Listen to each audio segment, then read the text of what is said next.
This is huge for the Toronto Maple Leafs as the Leafs continue to impress this season with key players stepping up, and Brad Treliving makes the perfect signing by bringing in one of the most sought after NCAA free agents, which changes everything for the Leafs moving forward. We have a lot to break down in this episode, and you're not going to want to miss it. Before we get into that, if you're enjoying this NHL content or Toronto Maple Leafs content, make sure to go down and hit that free subscribe button. It helps us out and we'll also keep you up to date on everything to do around the NHL.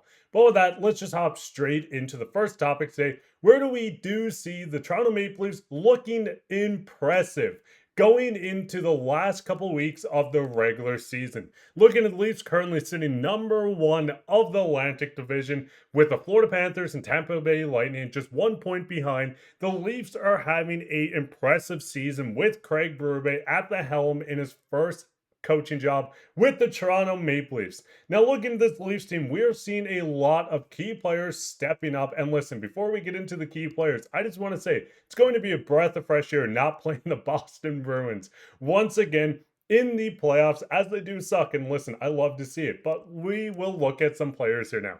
Looking at this, we're seeing Mitch Marner show his dominance in the NHL. I understand he's a UFA, but he is set to break 100 points for the first time in his NHL career. We see William Nylander scoring back-to-back 40-goal seasons and number 3 with 69 points. Nice. We see John Tavares. John Tavares has turned back the clock and looked like one of the best Leafs players, especially over the past month, where he just scored his career high in a calendar month of 12 goals, I believe. We see John Tavares absolutely dominating over this stretch. In the last 5 games, we see John Tavares scoring 2 goals, 1 goal, 2 goals, 1 goal, and 2 goals for 8 goals over the last 5 games. He's put in 4 helpers during this span, and you can look at the faceoff percentage. Everything John Tavares has been doing is absolutely perfect and key for this Toronto Maple Leafs team. With John Tavares, we see 35 goals, 34 assists for once again nice, 69 goals at age 34.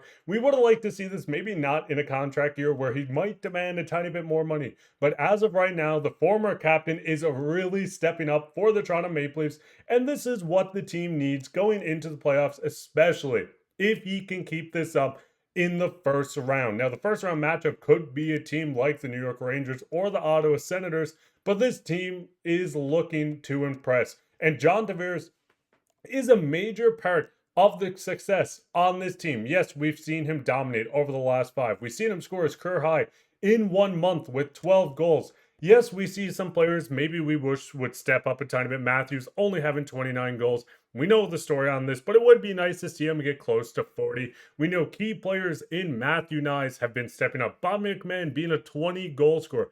OEL really holding down the back end offensively. Max Domi, 29 points. I know he can't score a goal if his life depended on, but Max Domi has been great. Chris Tanev has been the perfect right-handed defenseman. I know we say this every year, but this team does truly feel different. Now, looking at Tavares over his career, we can see on the bottom, highlighted in yellow, 35 goals, which is the second highest over the span of, 5 seasons? We can see 19 goals, 27, 36, 29, and 35. He's going to break this 36 goals. This is one of the most productive seasons, especially on the goal-scoring end, that we have seen from John Tavares in a very long time. And it's awesome to see the former captain put all that behind him and continue to dominate on the ice. And he's going to hit probably 30 or 40 close on goals this season, which would be the highest since we've seen in 2018-19 when he first came over to Toronto. Father Time is not catching up on Tavares, and it's awesome to see. But we do see Brad Treliving continue to work, and we do see him sign an NCAA player in Ryan Kirwan. He signed him to a 2-year deal as they continue to make more signings of NCAA players. The Marlies finalized the signing on Saturday night. He'll join the American Hockey League squad for the remainder of 24-25 on a professional tryout, but he will sign his 2-year contract, which will begin in 2025-2026. Now, looking at Ryan, this is one of the most sought after NCAA free agent signings. 26 goals, 13 assists for 39 points. We see a giant jump in production, doubling his goal totals from when he played in Pennsylvania State in the Big Ten. He joined Arizona University and scored close on to 30 goals. 6'2", 195 pounds. He could have grew a bit since this was here, but seeing the Leafs get almost a 30 goal scorer from Arizona State for absolutely nothing is a huge step in the right direction as they continue to add prospects to their pool. And this cost absolutely nothing. A draft pick? Nope. Another player? Nope. Absolutely nothing. A word of mouth. This guy signed with the team and now he's a part of the future. Looking at this, it is very comparable to someone being hot for the Toronto Maple Leafs right now, and that is Bobby McMann. Bobby McMann playing in the exact same ECAC league, scoring 10 goals and 10 assists before coming in on a contract in the ECHL. He signed with the Newfoundland Growlers. He signed with the Marlies. He worked all the way up to being almost a full-time Leafs player. We see him this season, 20 goals, 13 assists for 33 points. We could see Ryan go on a similar path. And listen, Bobby McMann deserves this. I'm from Newfoundland, and watching him play on the Growlers for that short stint was quite awesome. The 4 games, you can see that he worked hard. He worked his way through the system from undrafted to a 2-year contract. Bob McMahon is the perfect example how the Leafs really pick the perfect players when they're signing NCAA guys. As I said, Bob McMahon this year, 20 goals, 13 assists, 150 shots.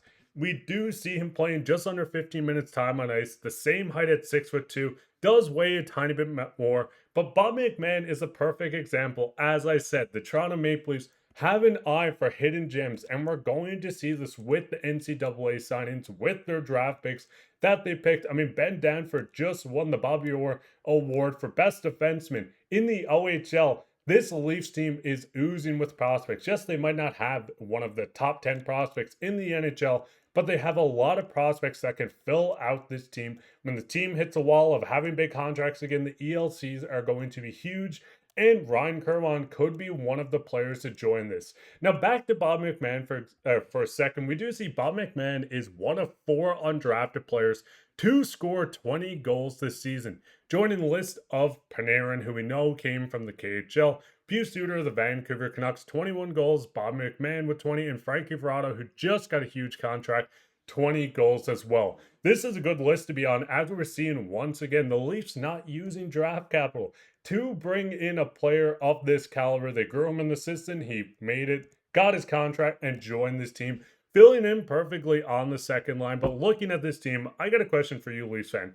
Is this team good enough and deep enough, better than last year? I completely agree that it is, but is this team good enough? And is this year they finally make the push, maybe to make it a conference final, maybe make the Stanley Cup finals? Listen, I don't want to jump too far, but this Leafs team has a lot of new faces. Scott Laughton got his first goal.